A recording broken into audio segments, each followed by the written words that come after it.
살바도르 필리페 야신토 달리는 1904년 5월 11일 8시 45분 아침 스페인 북부 카탈로니아의 피게라스에서 태어났습니다. 3살 많았던 그의 형이 그가 7개월쯤 됐을 때 죽자 그의 부모님은 그의 형의 이름을 따서 세례를 주었습니다. 달리는 활기차고 호기심 많은 소년이었습니다. 어려서부터 그는 화가가 되는 게 그의 운명임을 알고 있었습니다. 달리에게 카달렌 마을은 영감을 불어넣어주는 곳이었습니다. 1907년 13살 되던 해 달리는 지역 예술학교의 미술과정에 등록했죠. 달리의 어머니 필리바가 1921년 세상을 떠나자 그의 아버지와 누이 안나 마리아는 그의 미술 공부를 위해 마드리드의 산 페르난도 아카데미에 갈 수 있도록 도와줍니다.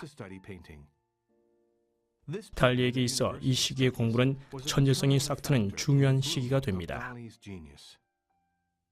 마드리드에서 지내는 동안 인상주의에 관한 모든 것들을 소화해낸 달리는 교수의 창의성 부족에 실망하고 산 페르난도를 떠나 이태리의 형이성학 학교와 미래주의를 바탕으로 자신만의 고독한 공부를 시작합니다. 이때 그에게 큰 변화가 생깁니다. 소심함은 기이함으로, 성실함은 반항적으로 돌변하죠. 1926년에서 1928년 사이 달리는 베르메르의 영향을 받아 계속해서 사실주의 그림들을 그리면서 후기 초현실주의 작품들에 쓰일 기법들을 마스터합니다.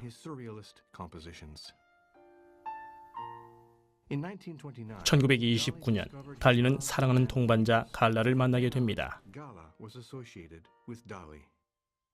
이 둘은 마치 단테와 베아트리체 같은 신비한 커플이었습니다.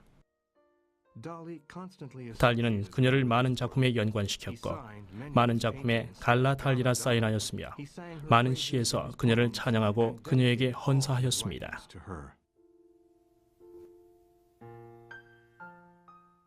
루치아의 초상화 1918년 달리가 처음으로 그린 초상화로서 나이든 루치아 몽카뉴의 모습입니다. 그녀는 달리와 그의 여동생을 돌보는 노인이었습니다. 이 작품은 그녀가 달리의 외할머니 안나를 돌보고 있을 때였습니다. 달리가 편도선염에 걸렸을 때는 루치아의 어린 시절처럼 그의 주위를 왔다 갔다 하며 이야기를 들려주곤 했답니다.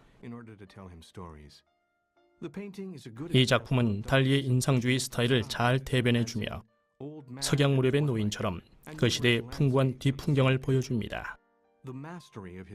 대가다운 기법으로 정확하게 그려진 이 풍부한 색채는 14살의 어린 나이에도 불구하고 얼마나 정확한 눈을 가지고 있는지 보여주죠.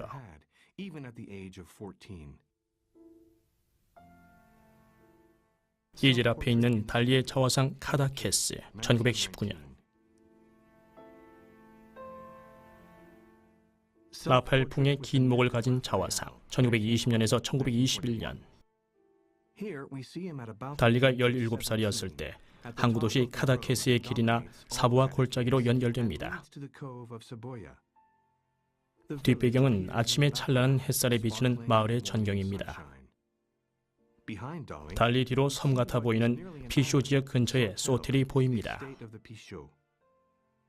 그는 이 그림에서 분위기에 주의를 기울였죠. 정확성을 위하여 매일 똑같은 시간에 해가 이 마을을 비출 때 밖으로 나갔습니다.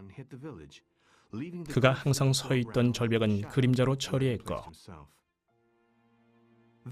자신의 모습은 기나긴 여름날 스튜디오에서 거울에 비추어진 자신의 모습을 그렸습니다. 카다케스의 라네르 해변가 1921년 이 작품은 달리가 자신의 집 앞에서 일광욕 시간에 바라본 라네르 해변을 그린 것입니다. 앞쪽에는 그의 숙모 라티에타, 여동생 안나 마리아, 친구 사이에라스도 보입니다. 가족 보트도 오후에 도착할 손님을 위해 해변가에 정박되어 있군요.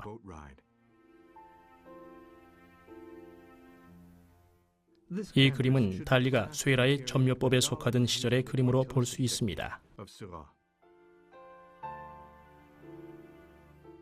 카다케스 뒷전경 1921년 자상화 1921년 아버지의 초상화 1921년 사촌 초상화 1923년 알구의 항 1924년 정물화 1924년 화가의 아버지의 초상화 1925년 이 초상화에서 눈을 끄는 것은 강한 인상을 가진 그의 아버지 살바도르 달리 쿠시입니다. 달리는 가장의 권위를 뛰어나게 묘사했지만 아이러니하게도 5년 후 그 권위에 반대하는 운명에 놓입니다. 그에게 아버지의 존재는 그 어느 누구보다도 강했습니다. 이러한 그의 감정은 아버지의 자세, 구도, 빛을 통하여 잘 나타나 있으며 그의 신현실주의 기법은 앙드레 듀랑에게서 영향을 받은 것입니다. 이 그림의 세부적인 부분은 그가 당시 그림을 그리고 있던 시간이 어떠했는지 짐작할 수 있게 해줍니다. 그의 아버지의 왼손에 쥐어진 파이프가 그 좋은 예죠.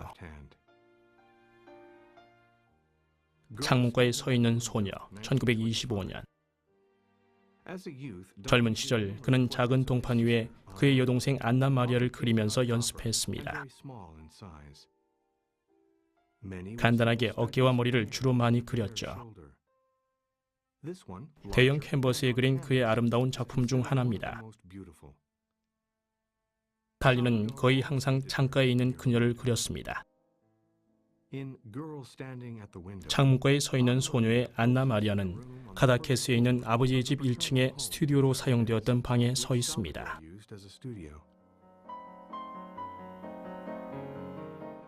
누워있는 여인 1926년 이러한 구도는 달리가 풍경화, 초상화, 정물화, 큐비스트 구도 등을 그리고 있던 1926년에 그려진 그림이죠. 거대한 여자가 모래 또는 바위 위에 누워있는 이런 형식의 각기 다른 6개의 캔버스가 있습니다. 이러한 형상들은 1920년과 1922년 사이 유행하고 있던 신현실주의 시대의 화가 피카소의 영향으로 보입니다. 그 당시 그는 기하학적 형상, 도형들과 금빛 부분이 관련된 모든 것들에 깊은 매력을 느꼈습니다. 이 그림의 구도는 두 사선이 만나는 정확히 가운데의 시점인 중심점이 모이는 배꼽 약간 밑으로부터 빛을 발하고 있습니다.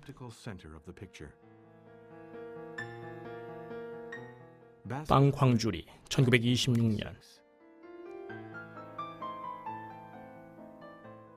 바르셀로나의 마네킹 1927년 이 거대한 그림에서는 큐비즘의 대가들로부터 받은 영향이 뚜렷하게 보입니다. 이 그림의 젊은 여자 형상 라모네타 만셀바치는 매우 아름다운 여인으로 달리에게는 바르셀로나와 마드리드에서 본 마네킹과 그가 본 여인들을 연상시킵니다. 이 그림의 앞부분에 있는 발과 구두의 형상은 매우 정교하고 뚜렷하죠. 초현실주의 작가들의 그림에서 흔히 보이는 물고기 성별의 출현에 우리는 주목해야 합니다.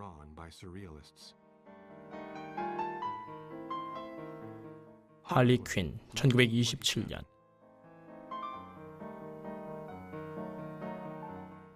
달빛 비춘 정물화 1927년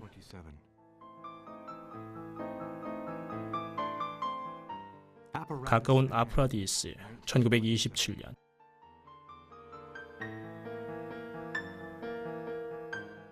새 1928년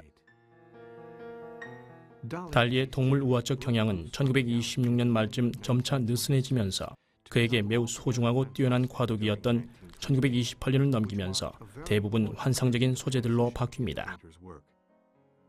그는 그의 꿈들을 묘사 표현하려고 했죠. 지중해의 모래와 자갈들을 그의 그림 표면에 붙여서도 표현하곤 했습니다. 이 그림에서 재미있는 점은 거대한 새의 크기와 탯줄 안에 존재하는 형상입니다. 그런데 그 태아는 새도 아닌 고양이라는 점입니다. 이 당시 그의 많은 그림들 속에서처럼 달 역시 등장합니다.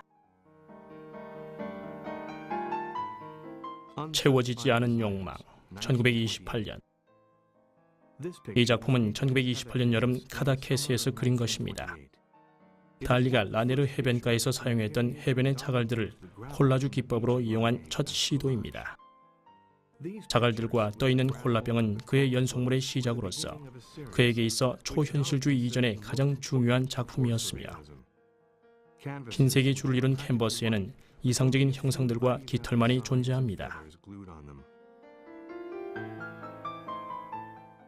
소름의 시작, 1928년. 달리는 1964년에서야 이 작품에 이름을 붙였는데 여기서도 역시 다이아몬드 형상의 구도를 사용하였습니다. 여기서 쓰인 시각적 소재들은 1927년에 피는 꿀보다 달콤하다를 대신한 것이기도 합니다. 이 작품의 구도는 최면 이미지로서 직사각형 위로 떠있는 세포같이 생긴 형상들은 달리가 초현실적인 작품에 주로 사용했던 형상들입니다. 또한 이 형상들 위에 놓인 숫자는 달리의 무의식에 잠재해 있던 수학에 대한 관심일 수도 있습니다. 순양, 1928년. 베니우스, 1928년. 욕망의 수수께끼, 나의 어머니, 어머니, 어머니, 1929년. 이 작품에 쓰인 이 위대한 구도는 초현실주의에서 쓰인 첫 작품으로 가장 중요한 구도입니다. 달리는 이 그림을 라구브리에스 게임을 끝내자마자 피게라스에서 그렸습니다. 그림을 연장시키는 바로크적 첨가도 있습니다. 우리는 키드 크루스 주변의 지질학적 바람으로 풍화된 바위 형상들을 짐작할 수 있으며 뛰어난 안토니오 가우디의 건축물과 함께 이해할 수 있습니다. 부가 제목인 나의 어머니, 어머니, 어머니는 트리스탄의 시였던 나의 어둠의 위대한 비애에서 영감을 받은 것입니다. 달리 자신은 이 그림을 그의 가장 중요한 10개의 그림 중 하나로 여겼습니다. 왼쪽 아래의 작은 그룹은 물고기, 메뚜기, 검, 사자머리를 통해 아버지를 상대하는 달리 자신을 묘사한 것입니다. 위대한 마스터베이터, 1929년. 보이지 않는 남자, 1929년. 폴 에르와의 초상화, 1929년.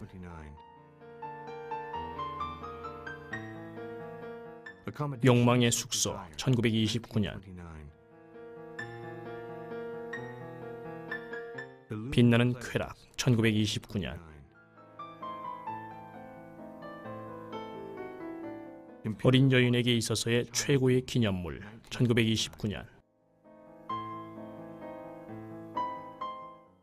주인의 신성모독, 1929년. 보이지 않는 잠자는 여자, 말, 사자 등, 1930년. 이 작품은 초기의 이중 이미지를 실험하고 있기도 합니다. 이중 이미지는 오직 편집광적인 사고의 정도에 의해 제한된 다른 집착의 생각들이 세 번째, 네 번째 이미지로 몇몇 이미지가 동시에 발생할 때까지 존재하는 편집광적 과정을 계속하면서 연장하게 하는 것입니다.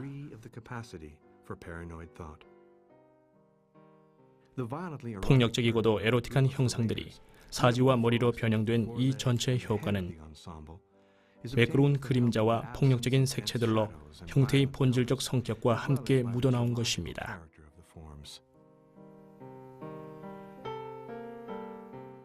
밤이 저갈 때의 그림자, 1931년. 캔버스 아랫부분에 펼쳐진 큰 부분의 그림자들은 이 작품을 편집광 성격으로 보는 이들에게 가장 눈에 띄지 않았던 중요하지 않은 그림으로 여기도록 했습니다. 하지만 가운데 놓여진 바위 덩어리와 옅은 그림자에 의해 더 강한 인상을 줍니다. 그림자는 그랜드 피아노의 실루엣으로서 달리의 초현실적 구도에서 매우 중요한 역할을 차지합니다.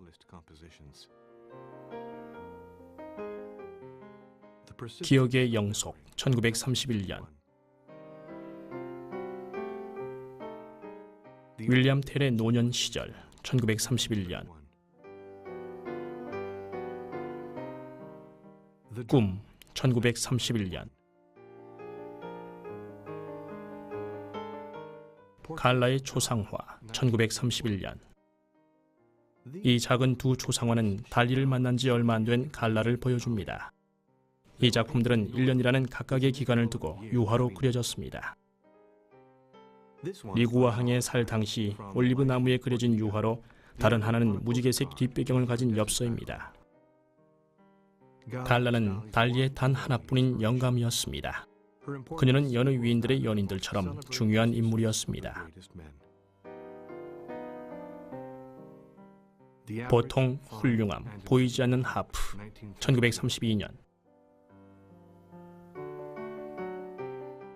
마리로 드누아이 백작 부인의 초상화, 1932년. 다이오넬 환상, 1932년. 보이지 않는 인간, 1932년.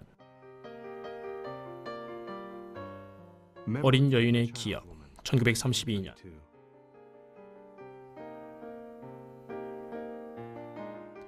갈라와 밀레의 만종, 원추형의 아나모르포스가 긴급한 도착을 알린다, 1933년.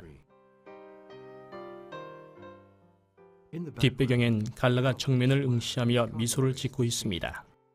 그녀는 화려한 색깔의 자켓을 입고 있으며 당시 유행했던 약간의 노랑과 녹색이 있는 흰색 러시아 바이저 모자를 쓰고 있습니다. 한 손을 탁자 위에 올려놓고 그녀를 바라보는 삭발머리의 남자는 다름 아닌 레닌입니다. 왼쪽 귀로 몰래 엿듣고 있는 이 수염 달린 노인은 막심 고리끼입니다. 머리 위에 있는 것은 가제죠.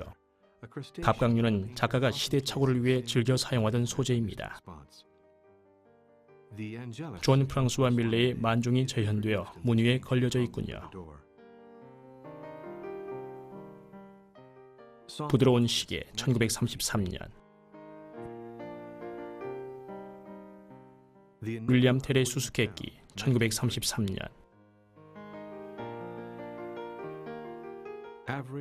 두개골로 된 하프를 젖자듯 하는 평범한 대머리 관료, 1933년. 내가 메뚜기 시절의 10살 시절, 1933년.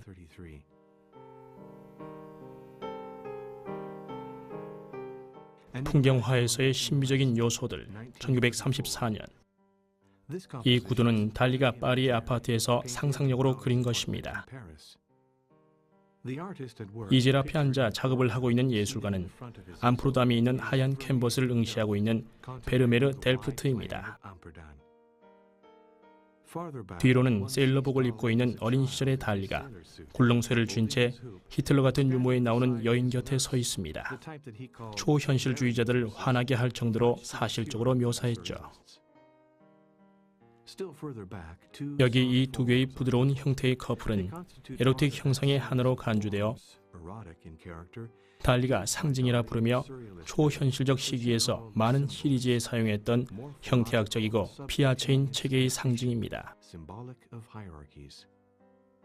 서양에서의 만종, 1933년에서 1934년. 가구의 승리, 중립, 세부, 1934년.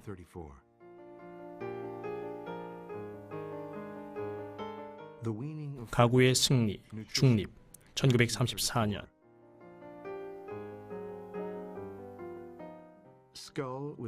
서정과 함께한 해골이 정확한 온도를 띄어야 할 밤의 탁자에 기대고 있다, 1934년.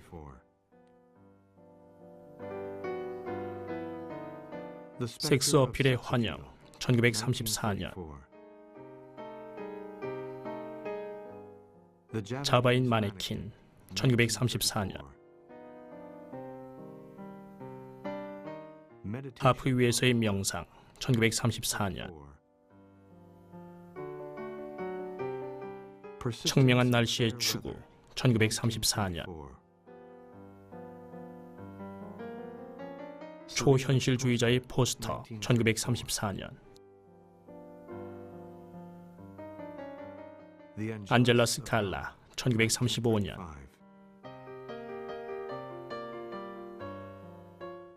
가을의 수수께끼 1935년. 기하학의 변명 1936년. 기하학의 변명은 리구아항에서 나무판 위에 그려졌습니다. 이 작품은 크기 면에서는 다른 작품과 다르지만 지구, 해변, 파도, 바람, 만, 연안들이 아름답게 어우러져 이 모두가 축적된 삶의 순간들이 덧없이 제한된다는 것을 시각적 영감으로 불어넣었습니다. 땅에서 막 튀어나온 것 같은 풍경의 형상들이 뻗어나와 두 팔을 벌리고 거대하게 끝없이 펼쳐져 있던 로사 해변을 선명하게 묘사한 거죠. 조그만 메데스 섬 근처의 바구어 뒤쪽에 바위 덩어리들이 보입니다. 바다지만 모든 것들이 육지로 합쳐져 있습니다. 태양의 탁자 1936년. 달리가 이런 구성을 시도했을 때 그는 모두 가다케스에 있었던 다른 요소들과 함께 왜 낙타를 그렸는지 몰랐습니다. 후에 그는 이 징후가 어린 소년이었을 때 검은 그림자 옆에 놓여있던 카멜 담뱃갑에서 받은 것 같다고 설명했습니다. 그림 한가운데 놓여진 탁자는 카다케스의 루카시노 카페에 놓여져 있던 것으로서 그 위의 커피는 크림 들어간 카탈로니안식 커피로 오늘날에도 마시는 커피입니다. 탁자 밑의 타일 모양은 그 당시 그가 살고 있던 집 부엌의 타일 모양입니다. 밤과 낮의 옷 1936년.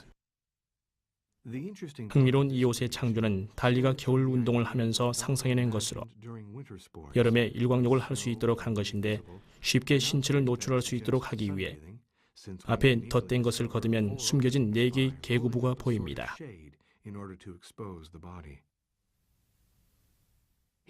우린 이 옷이 언제 어떻게 사용되는지, 그냥 평범한 옷인지, 코트인지, 혹은 옷장인지, 창문인지 알 수 없습니다. 이 튜닉풍의 의상엔 지퍼가 있어 이것을 활짝 열고 보면 그 안에 또 다른 하나의 그림이 숨어 있습니다. 위대한 편집광 1936년.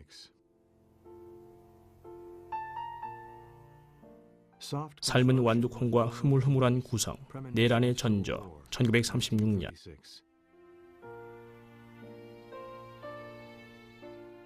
가을의 카니발리즘 1936년.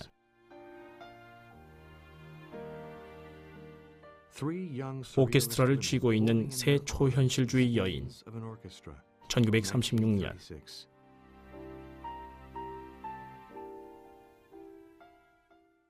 파란 호텐시아 머리의 남자 1936년. 형태학상의 메아리 1936년. 형태학상의 메아리 1934년에서 1936년. 스페인 1936년에서 1938년. 여인이 탁자 옆에 비스듬히 서 있는 형상은 스페인 내란을 암시합니다. 여인의 흉상과 얼굴은 르네상스 시대의 전사들로서 특히 레오나르도 다빈치의 유명한 앙기리에에서의 전투에서 영감을 받은 것입니다. 또 다른 매우 뛰어난 작품들은 위대한 편집광, 편집광자, 원경, 전투를 하고 있는 여자의 머리들로서 이 작품들은 1939년 2월 개인전에 전시됩니다. 나르시스의 변모 1937년.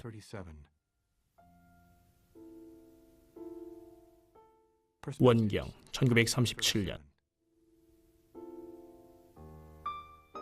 필라디오의 팔리오 회랑 1938년. 이탈리아 건축가 필라디오에서 가져온 것으로 매너리즘과 바로크 시대의 영향이 분명합니다. 길게 늘어진 형상은 매너리즘으로, 자세는 바로크를, 동작과 빛은 마그네스코식으로 처리되었습니다.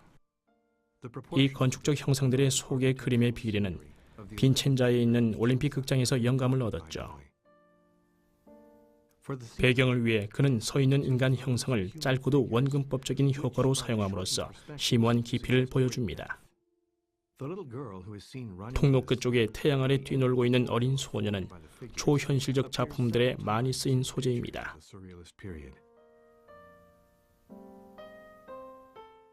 끝없는 수수께끼 1938년.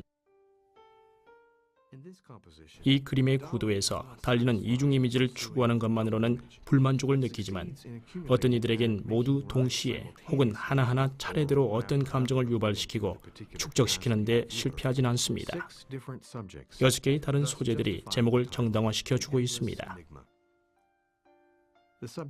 주제는 비스듬히 있는 철학자와 연속되어 누워있는 그레이 하운드 개로 신화 속의 괴물인 키클롭스의 거인 얼굴, 만돌린, 무화과 열매가 있는 탁자들이며 뒤쪽으로 여자는 돛을 고치고 있습니다.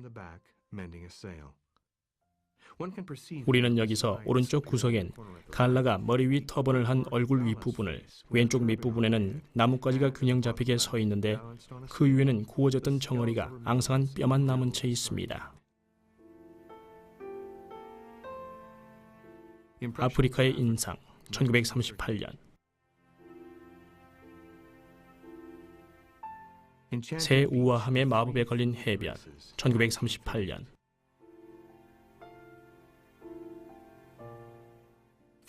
지는 해와 달빛으로 취한 철학자 1939년. 이 그림의 인물은 초현실주의에서 실증을 느끼는 달리 자신을 대변하며 아직 끝나지 않은 스페인 내전으로 리구아항으로 돌아가지 못하는 자신을 한탄합니다. 누워있는 남자는 리구아항에서 흔히 볼 수 있는 어부들입니다. 고대 지중해의 지혜가 이 캔버스에 담겨 있습니다. 달리는 페르시아의 초현실주의자들의 깊이 영향을 받거나 자기 것으로 만들진 않았습니다. 이 그림을 과거 비밀스런 생활과 병렬하게 놓으면 이해하는 데 더 도움이 되실 겁니다. 미친 트리스탄 1939년. 두 빵 조각이 감성적인 사랑을 나타내다 1940년. 빵 조각과 그 부스러기들, 체스피스가 어우러진 이 정물화는 매일의 모든 평범한 일상 속에 어우러진 달리 특유의 서사를 담고 있는 그림입니다. 어느 날 갈라와 체스를 두는 동안 체스의 졸 하나가 달리의 이 정물화 속으로 들어온 거죠. 이 피스는 두 빵 조각 사이의 그림 한가운데에 자리 잡고 있습니다. 많이 사용되어 왔던 부동적 소재의 묘사로 성공한 과거의 화가들의 기법들을 되살리고 싶었던 거죠.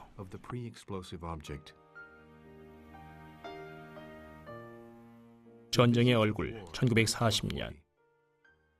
이 작품은 1940년 후반 미국의 캘리포니아에서 그려진 것으로 끔찍한 전쟁의 얼굴로 눈은 끝없는 죽음으로 채워져 있죠. 세계대전이 아닌 스페인 내전을 그린 것으로 달리만이 표현할 수 있는 방식의 그림입니다. 싸우는 장면들의 행렬은 그의 그림에는 없습니다. 줄을 이루는 갈색 톤이 이 그림을 지배하고 있는 전쟁의 끔찍함을 잘 보여줍니다. 오른쪽 아래로는 우리가 뚜렷이 볼 수 있는 달리의 손가락이 그의 흔적으로 남아 있습니다. 볼테르의 보이지 않는 흉상이 있는 노예 시장 1940년. 볼테르의 보이지 않는 흉상이 있는 노예 시장의 디테일 1940년.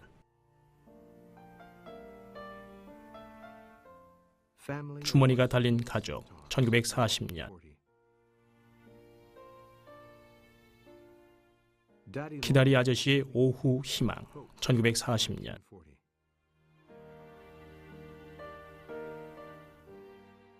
노년기, 청소년기, 영아기의 세 시기, 1940년.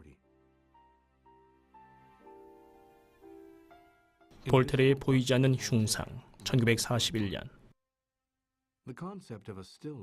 건축물 구조 속에 놓인 앞쪽의 정물과 함께 다른 형상들에서 엿볼 수 있는 풍경의 일면들은 지금은 거의 잊혀져 가고 있는 조각가 우동의 볼테르의 흉상을 앞서기 위해 자주 이용했던 달리의 분위기입니다. 이 작품은 미국에서 완성된 것으로 볼테르의 보이지 않는 흉상이 있는 노예 시장 다음으로 그려진 것입니다. 달리의 볼테르의 보이지 않는 흉상의 이중 이미지는 시간과 공간의 개념을 그림으로 나타내기 위해 종종 그의 작품과 출판작에서도 사용됩니다. 마국관 내부의 디자인, 도서관, 1942년.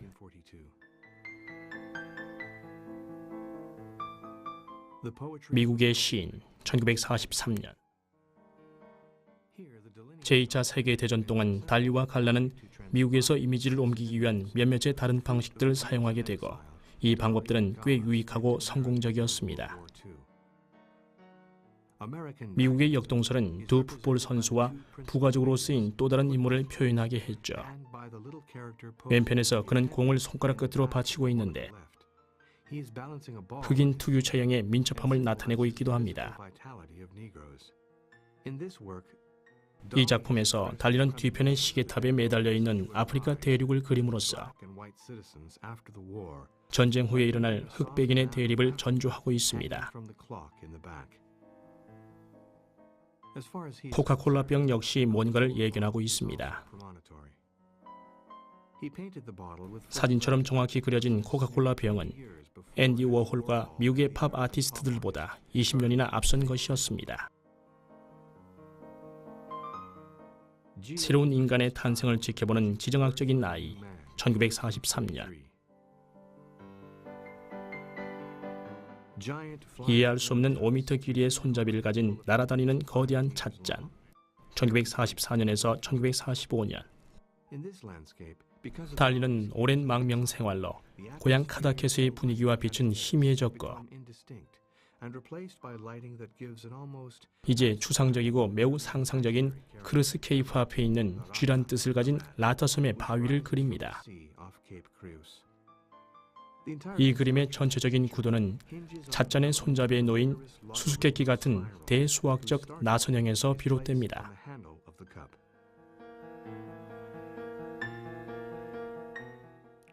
트리스탄과 이졸데, 1944년.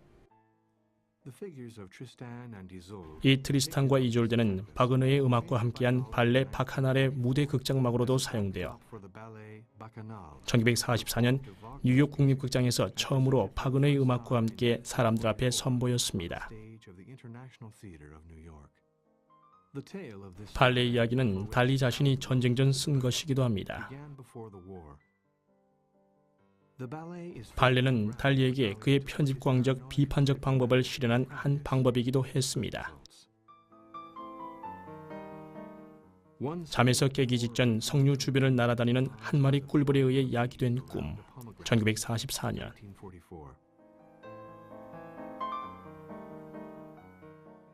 갈라리나, 1944년에서 1945년. 이 작품은 달리의 고전주의에 속하는 작품이죠. 달리에게 갈라는 라파엘에게 라파노리노와 같은 존재였기 때문입니다. 고인은 아니었지만 여기서도 역시 빵이 나타납니다.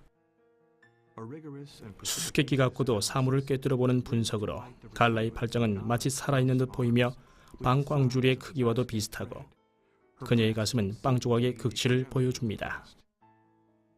1945년 달리는 이 초상화에 대해 갈라는 오랜 계급 체계와 정신의 능력에 대한 이유가 있기 때문에 그녀는 달리의 빵 광조리가 되어버렸다고 했죠. 그녀가 찬 팔찌는 달리가 매우 좋아한 것으로 몽골의 페블라제라는 사람이 만든 작품입니다.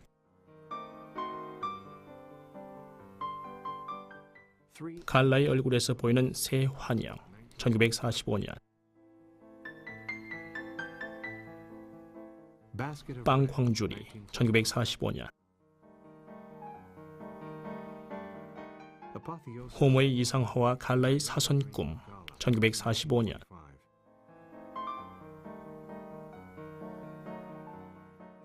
잘린 다리의 꿈, 1945년.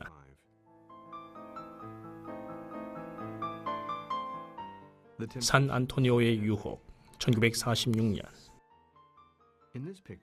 이 작품은 산 안토니오에게 있어서의 유혹인 권력 또는 관능의 상징을 힘찬 말로서 표현한 것입니다. 뒤에 따르고 있는 코끼리도 그렇죠. 첫 번째 코끼리의 등에는 불안하게 서 있는 금빛 흉상이, 그 위엔 또 다른 금빛 잔의 에로틱 형상으로 강조되는 누드의 여인이 서 있습니다. 다른 코끼리들은 건물들을 싣고 가는 반면 첫 번째 코끼리는 로마에서 본 베니니어의 영감을 받은 오벨리스크를 싣고 있죠. 두세 번째 코끼리는 건축가 필라디오식의 건물들입니다. 그 뒤로 또 하나의 코끼리가 무척 높은 탑을 싣고 가는데 이는 희미함 속의 남근을 상징적으로 보여줍니다. 그 앞의 구름은 성전과 영혼의 질서를 표현한 것입니다.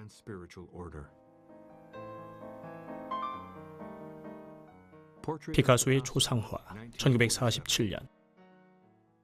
달리는 그의 천재 동료를 캘리포니아에서 이렇게 그렸습니다.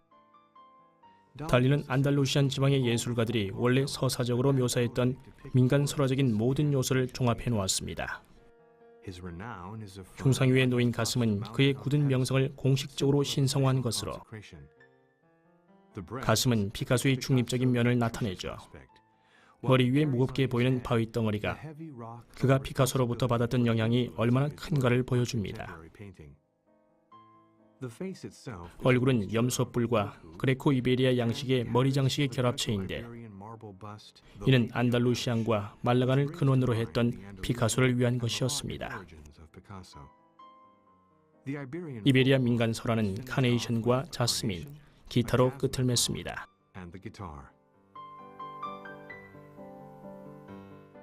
레다 아토미카의 연구, 1948년. 리구아항의 마돈나, 1950년. 이 거대한 캔버스는 달리의 그림들 중 가장 유명한 것으로 그의 새로운 그림 세계가 열리는 계기가 됐습니다. 동시에 가장 큰 그림이면서 가장 종교적인 것이며 밀입자들의 장을 선언한 것이기도 합니다. 전체 구성은 아기 예수의 몸을 통하여 볼 수 있는 성만찬의 빵 주위로부터 이루어져 있으며 사선이 교차하는 중심점은 그림의 한가운데란 것을 나타내기도 합니다. 갈라가 이 작품에서는 동정녀로서 오른편에 오징어 모양을 한 천사로서 보여집니다. 어린 예수님의 모델은 카다케스의 한 소년 유한 피게라스입니다. 십자가에 달리신 성요한의 예수, 1951년.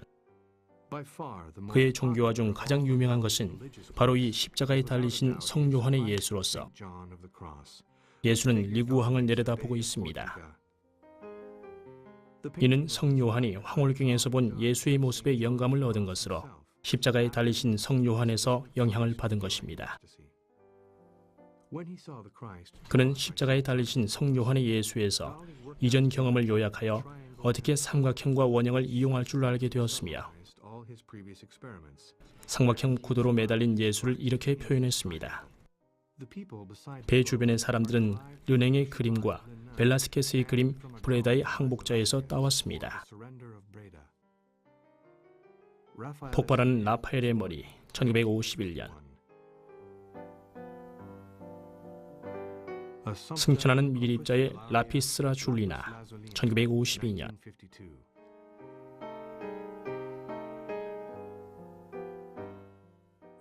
피디우스와 일리소스의 코뿔소의 형상, 1954년.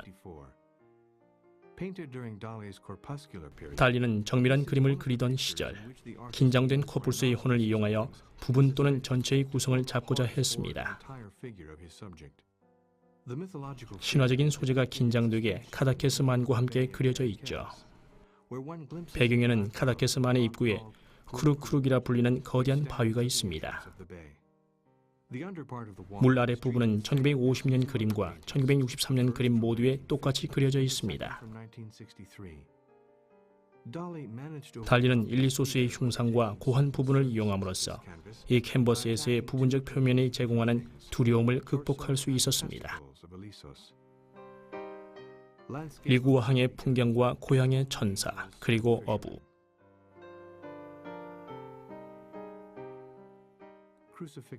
십자가에 못 박힌 예수, 1954년.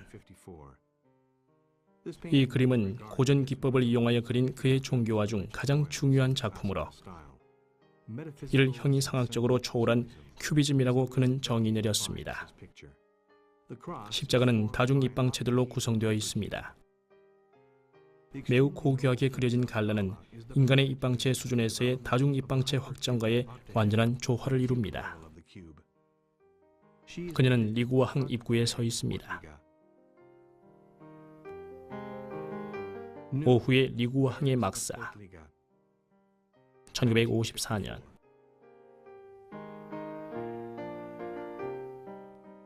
자신의 순결을 뿔로 범하게 될 젊은 처녀, 1954년. 베르메르의 레이스 뜨는 소녀의 편집광적 비평 방법 연구, 1955년.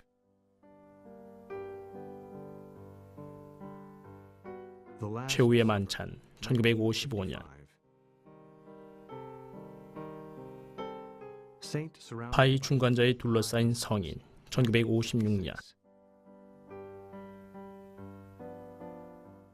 자연, 죽음, 삶, 1956년.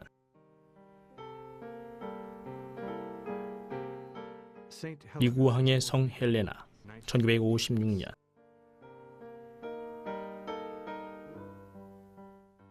접시가 없는 접시 위의 달걀, 1932년. 성 요한, 1957년. 산티아고 엘그랑데의 세부, 1957년. 체스터 데일의 초상화와 그에게 쿠쿠, 1958년. 벨라스케스가 어린 마가리타를 자신의 자랑인 빛과 그림자를 이용 그리고 있다, 1958년.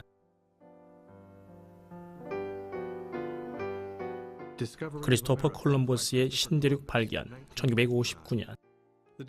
크리스토퍼 콜럼버스의 신대륙 발견을 그린 시점은 달리에게 한 기점이 됩니다. 그는 처음으로 기존의 모든 기법들을 총동원하여 앞서가는 새로운 스타일을 재창조해냅니다. 깃발이 그려진 여인은 갈라이고 무릎을 꿇고 십자가상을 쥔 신부는 달리 자신이며 매우 크게 확장된 사진 재판기의 선들을 사용하는 과정을 응용해 전쟁에서 활약한 스페인 전사들의 민을창처럼 표현함으로써 글라스고의 예수에서 가져온 이미지가 더욱 빛나게 보이도록 한 것입니다.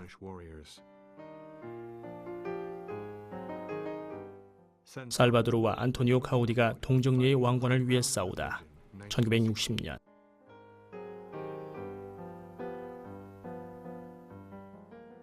논리를 초과한 하늘, 1960년. 성 요한의 기도, 1960년.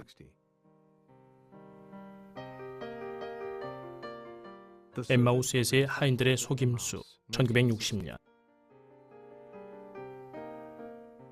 등을 돌리고 있는 갈라, 1960년. 전 세계의 의회, 1960년. 환각을 일으키는 투사, 1968년에서 1970년. 중앙에 보이는 이중 이미지는 미로의 비너스가 몇몇 다른 각도에 위치한 것입니다. 그림자는 투사의 형태로 보여지는데 이 그림자는 점과 파리의 형태가 확장되면서 죽어가고 있는 남성을 미립자적 이미지 구성으로 보여주고 있습니다. 그는 연필함에 그려진 비너스의 얼굴에서 투사의 형태를 포착해냈습니다. 경기가 일어날 시간인 오후 5시쯤에 지는 석양과 함께 그려진 이 경기장은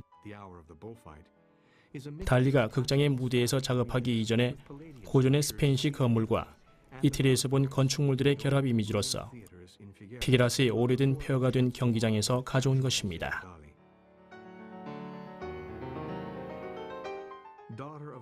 동풍이 서풍의 딸과 결혼을 해서 보러 갔다가 그의 침대에서 울다. 1972년.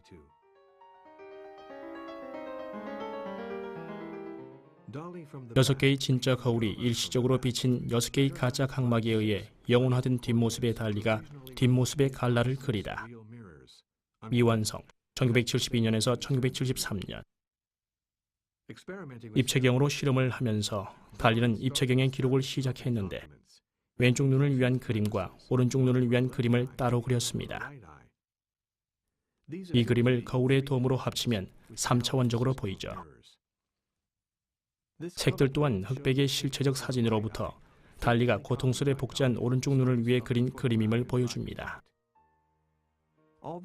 달리의 노력은 3차원의 입체 효과를 보이기 위한 실제의 캔버스에서 그림 속의 캔버스로 옮겨지면서 색, 빛과 그림자들이 변화를 보여줍니다. 또한 그림 속 캔버스의 시각을 돕는 첨가 덕분에 새로운 시각과 입체적이면서도 내재된 의미의 이해를 제공합니다.